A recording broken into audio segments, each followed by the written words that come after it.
வணக்கம் தோழர்களே. எங்கள் ஊரில் வடகிழக்கு பருவமழை கார்த்திகை மாதம் வரையும் எதிர்பார்த்துக்கிட்டே இருந்தோம். ஆனால் மழையே பெய்யல. என்னடா செய்யணும்னு யோசிச்சுக்கிட்டே இருந்தோம். இப்படி பயிர் பண்ணுறது, வீட்டில் வேற போர் போட்டால் தண்ணி இல்லை. ஸோ இவ்வளோ பிரச்சனைகள் இருந்துச்சு. திடீர்னு பார்த்தீங்களா, ஒரு நாள் கார்த்திகை மாதம் ஒரே ராத்திரி சரியான மழை, ஒரு பிடி பிடின்னு பிடிச்சி எங்கள் தென்காசி மாவட்டத்தை முழுவதும் கிட்டத்தட்ட பெரும்பாலான இடங்கள்லேருந்து 30லேருந்து 50 சென்டிமீட்டர் மழை பெஞ்சு எல்லா இடங்களையும் நிரப்பிடுச்சு. இந்த ஒரு ராத்திரி மழை எல்லா விவசாயிகளுக்கும் ரொம்ப சந்தோஷமாயி போச்சு. எங்கள் வீட்டில் கார்டனில் இருந்த பக்கெட்டு, கேனு, மழை தண்ணி நிறைஞ்சிருந்தது. மறுநாள் அங்கே போய் பார்த்த உடனே அந்த தண்ணியெல்லாம் என்ன செய்யும், எடுத்து அப்புறப்படுத்திட்டோம். ஏன்னா அந்த மாதிரி இடத்துல தண்ணி கட்டியிருந்தா கண்டிப்பாக கொசு நிறைய உற்பத்தியாகி நமக்கு உடல்நல பாதிப்பை உண்டாக்கலாம். பொதுவாக பார்த்தீங்கன்னா, நம்ம சென்னையில் தான் மழை வந்தால் தண்ணி கட்டிச்சு, இங்கே கட்டிச்சு சொல்லி மிகப்பெரிய பரபரப்பை உண்டாக்காங்க. கிராமத்தை பொறுத்தவரை எவ்வளவுதான் மழை பெஞ்சாலும் நாங்கள் அதை பற்றி கவலைப்படவே மாட்டோம். ஏன்னா அது பூமியில் இருக்க தண்ணியை கம்ப்ளீட்டாக உறிஞ்சி எடுத்து நிலத்தடி நீரை பெருக்கி நமக்கு உணவு உற்பத்திக்கு அந்த நீரை பயன்படுத்துவோம். இதுதான் கிராமத்துக்கும் நகரத்தில் உள்ள தண்ணி கட்டுறதுக்குரிய வேறுபாடு. அந்த மழை நீர் பூமிக்கு நீரோட்டம் கொடுத்துச்சு.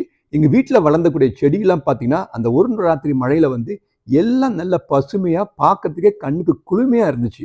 நீங்க பார்க்கலாம் பாருங்க, பல்வேறு பூச்செடிகள்லாம். ஆனா ஒரு சில செடிகள் மழையால பாதிப்பும் உண்டாச்சு. இயற்கையை நம்ம ஒரு காலமும் கணிக்க முடியாது. அது தன் கடமையை செய்யும். மறுநாள் பார்க்கும்போது அந்த தண்ணி அப்படியே அந்த இடத்துல இருந்திருக்கு. கொஞ்சம் தான் அந்த தண்ணி வடிஞ்சிருக்கு. ஆனா இது பூமிக்கு நல்ல குளிர்ச்சியை தரும். அடி நீர்மட்டத்தை பெருக்கக்கூடிய வாய்ப்புகள் இதுல அதிகம். ஸோ நீங்க இது மாதிரி கிராமத்தில் இருக்கும்போது, நம்ம இது மாதிரி ஓப்பன் ஸ்பேஸில் தண்ணி நிற்கும் போது எல்லாருக்கும் எல்லா பயனும் கிடைக்கும். தண்ணிலாம் வடிஞ்சிருக்குன்னு போய் பார்த்தா அங்கே அந்த பூமியில் ஈரப்பதம் அதிகமாக இருந்திருக்கு. என்னால் நடக்கவே முடியல. காலில் இருக்க ஸ்லிப்பர்லாம் கலண்டு பிஞ்சு ஒரு பக்கம் வெளியே வந்துருச்சு. அந்த அளவுக்கு அந்த மண் அப்படியே நச நச நசன்னு இருந்ததால் எங்களால் நடந்து உள்ளே போய் சுற்றி பார்க்க முடியாத நிலைமை இருந்துச்சு.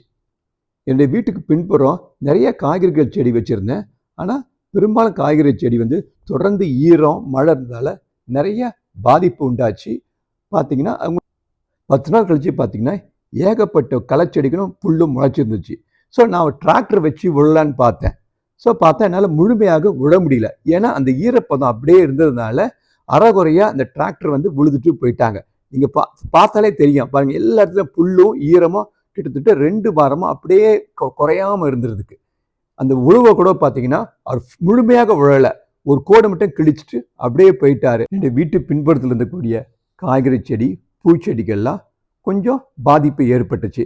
ஸோ என்னதான் இருந்தாலும் நமக்கு மழைக்காக இதெல்லாம் பொறுத்து தான் ஆக வேண்டும். ஏன்னா இந்த மழை நீர் நமக்கு பிற்காலத்திலையும் பிற்கால மாதங்களையும் நிறைய நீர் நமக்கு தேவைப்படும். இந்த நீரை வச்சு சேமிச்சாதான் எந்த பூக்களை வளர்க்கறதுக்கு இந்த நீரை நம்ம பயன்படுத்துவோம். இந்த மரத்துக்கு அடியில் கொஞ்சம் நாற்றுலாம் வச்சுருந்தோம். ஆனால் சரி பின்னாடி கொஞ்சம் பிடிங்கி நடலான்னு பார்த்தா, ஆனால் அந்த பெரும் மழையால் கொஞ்சம் பாதிப்பு ஏற்பட்டிருக்கு. மழை அதிகம் பெஞ்சாலும் நமக்கு கஷ்டமாக இருக்கும், மழையே பெய்யலாலும் கஷ்டமாக இருக்கும். ஸோ வாழ்க்கையும் அப்படி தான். அதிகமாகவும் இருக்கக்கூடாது, குறைவாகவும் இருக்கக்கூடாது. தேவைக்கேற்ப இருக்கணும். ஆனால் நம்ம இயற்கையை எந்த மனிதர்களால் கணிக்க முடியாது. அனைவரும் மழை நீரை சேமியுங்கள். நன்றி.